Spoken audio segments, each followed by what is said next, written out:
Hey, Sycamore Stars.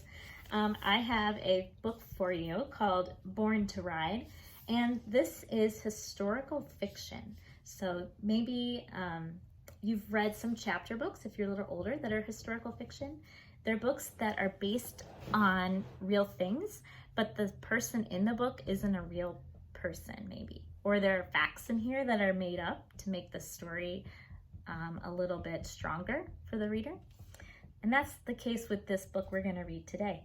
This is a story about something called Bicycle Face. Now, what is Bicycle Face? We're about to find out. This is one of those books, too, that tells you what the story's about from the very beginning to the very end. So from the very front cover, we see a girl on the bike. On the inside, bikes. Wait till the last page. Remember what's on this page. Take a picture with your brain. Because on the very last end page, I'm going to show you how it changed. This is called Born to Ride, a story about Bicycle Face by Larissa Theule, and pictures by Kelsey, Garrity-Riley. This is a quote. Sometimes books or in chapters, chapter books, sometimes the chapters start with a quote. This one says, "Let me tell you what I think of bicycling. I think it has done more to emancipate or to free women than anything else in the world. I stand and rejoice every time I see a woman on a bicycle." And someone named Susan B. Anthony said that. She was someone who is very famous for helping women to earn the right to vote. You'll hear about her in school sometime if you haven't already. So here's the picture. Do you notice anything about the bicycles right now? I notice all the bicycles are being ridden by men right now.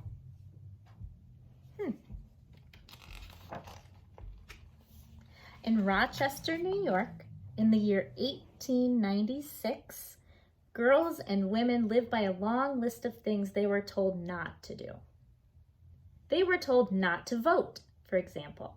That was against the law. They were also told not to wear pants or ride a bicycle. But Louisa Belinda Bellflower had a mind to ride a bicycle no matter what anyone might say.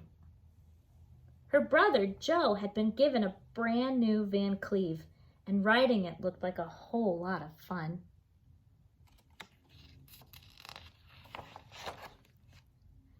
This was Louisa Belinda Bellflower's everyday outfit. Not comfortable, I think you'll agree.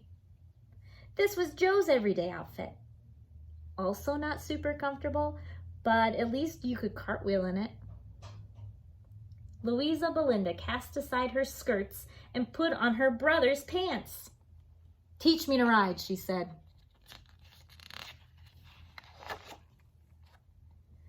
"What will Mother say?" Joe asked. She needn't know," said Louisa Belinda. Now remember how I said that books give you clues as to what they're about all over the place? This is where another storyline starts that doesn't have any words at all.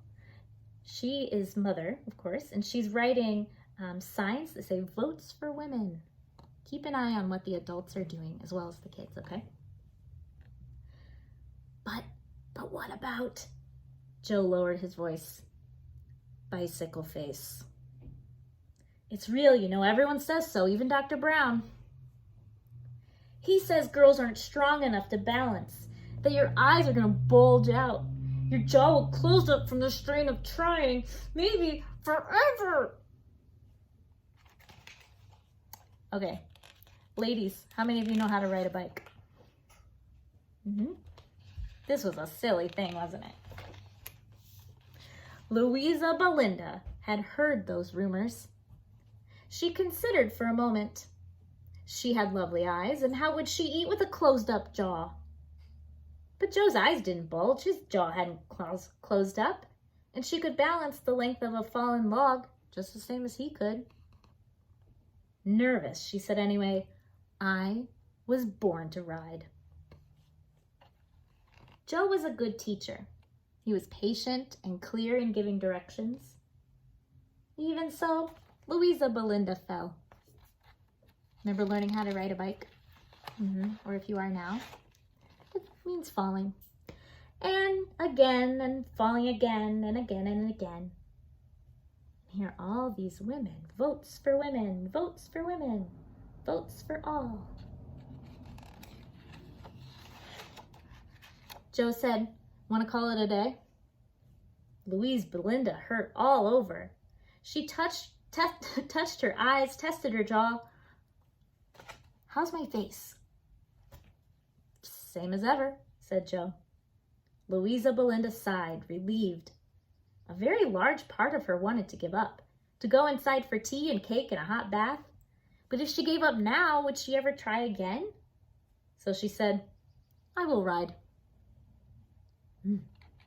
Here at the table, all they're getting together. Votes for women. Women demand the vote.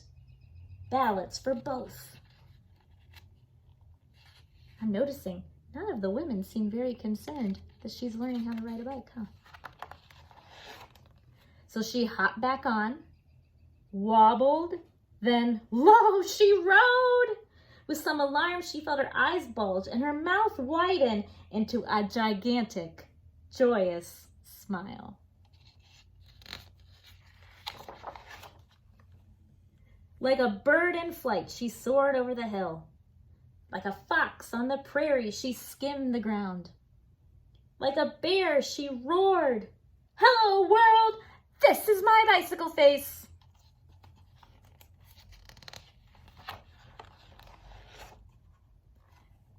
"Those pants seem quite practical, Louisa Belinda," said Mother. "They are!" They're doing a cartwheel just like her brother could. "Joe, dear," said Mother, "is Father's bicycle in good riding condition?" "Tip-top condition," said Joe. Ooh, look at this. Susan B. Anthony speaking on women's rights. Votes for women. Mom starts sewing too. I wonder what she's making.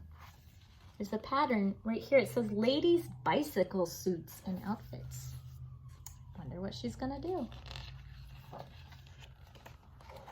Louisa Belinda grinned. "Mother," she said, "what will your bicycle face be, I wonder?" They're both wearing pants, aren't they? They both have bikes. Now, look at the picture right now. How's it different from that picture we saw in the very beginning? Yeah, look at all those girls and women. And this is Susan B. Anthony, the woman with the quote in the beginning. That's the end of the story about Louisa Belinda. But here's information about bicycle face. It was a real thing that people were concerned about. Isn't that silly? Now, remember how we took a picture with our brains of the end pages in the front of the book? Check out these end pages now. Yeah, women and girls riding on those bikes. And one more hidden thing. With a book that's not a library book, you can do this a lot easier. If I take off the book jacket, which looks like this, the story keeps going on and on. Look at that. I love this book about persisting. Wonder what you think about it.